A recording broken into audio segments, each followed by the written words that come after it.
Hi, you guys. We are starting 6.2 today, so I'm actually going to write this at the top just so that way we know when we check our notes later. So this is page 3 of your notes packet, and 6.4 covers percent of change and percent of error. And so to get started, I'm going to actually zoom in on this note section so it's a little bit easier for you guys to read. And our learning goal is I can find the percents of change and the percents of errors in quantities. So the percent of change is the percent that a quantity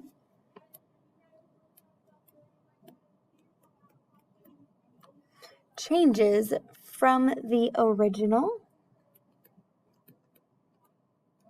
amount. So percent increase and percent decrease. So when there's a percent of change, it could either increase or decrease in change, and that's why we have these two different formulas.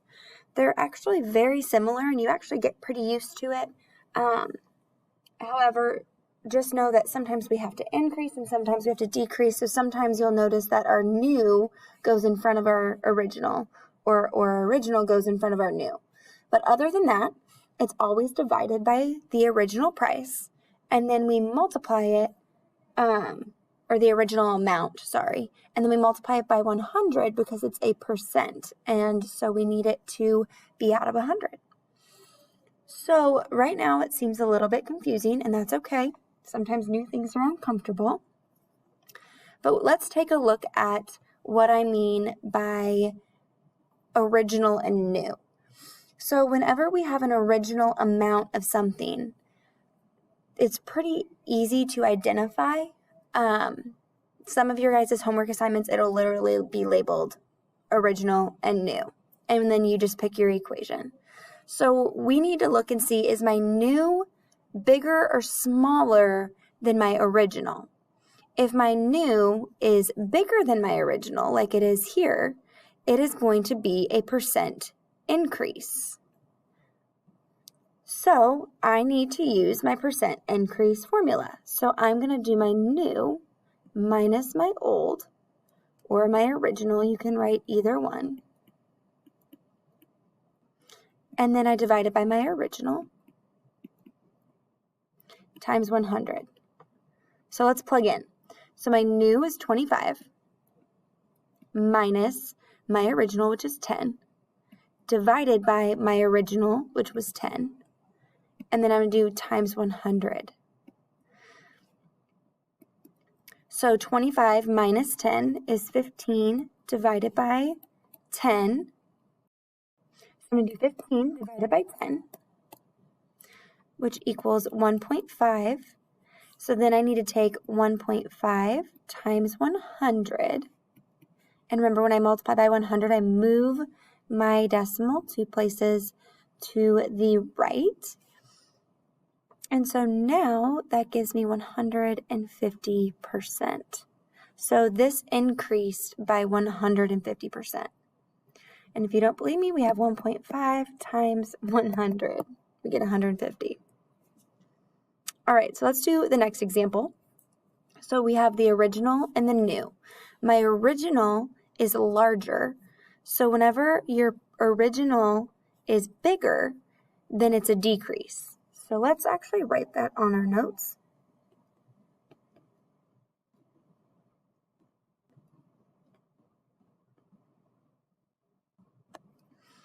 And then over here, our increase was when our new was larger.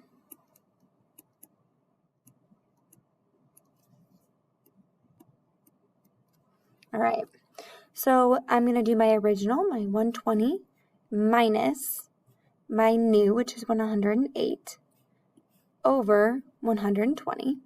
We always put it over our original. And then we're going to multiply by 100. So 120 minus 108. And you have to deal with your numerator first. So that gave me 12 over 120. So I'm going to divide by 120. And this gave me 0.1 or 1/10. And then I'm going to multiply by 100.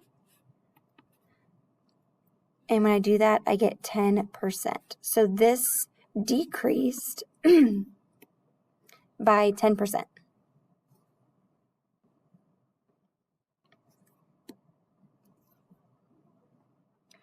After stopping at a bus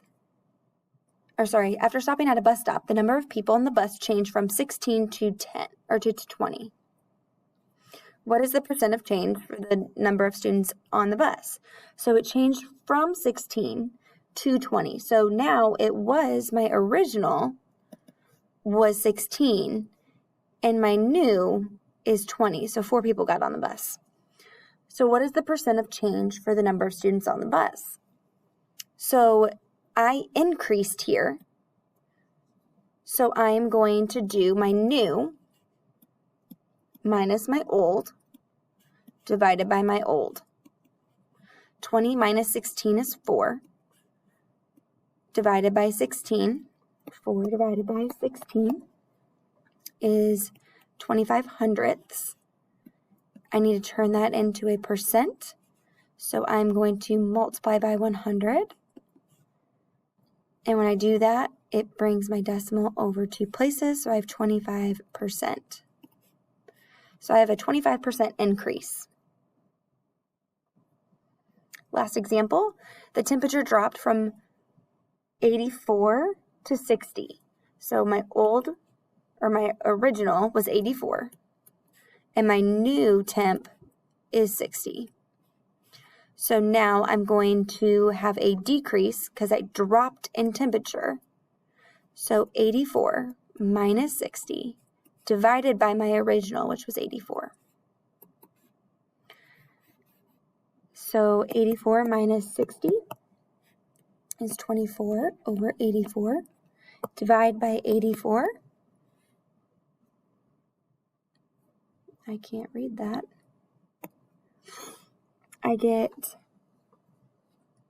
We're going to round it. So 0.2, let's call that 29.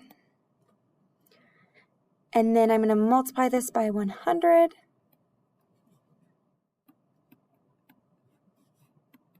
And I get 29%. All right, so I want you to do the 4 try-its that are to the right of the notes we just took and check your answers with mine in the next video.